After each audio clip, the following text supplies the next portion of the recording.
بسم الله الرحمن الرحيم. سبح اسم ربك الأعلى الذي خلق فسوى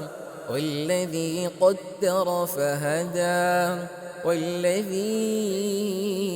أخرج المرعى فجعله غثاء أحوى سنقرئك فلا تنسى إلا ما شاء الله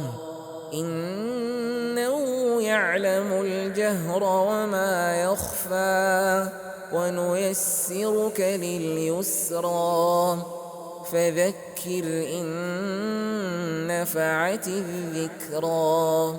سيذكر من يخشى ويتجنبها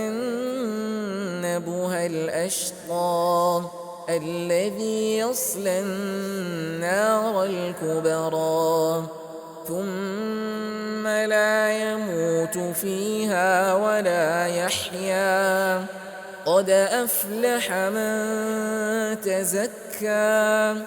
وذكر اسم ربه فصلى بل تؤثرون الحياة الدنيا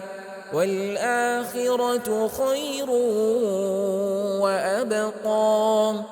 إن هذا لفي الصحف الأولى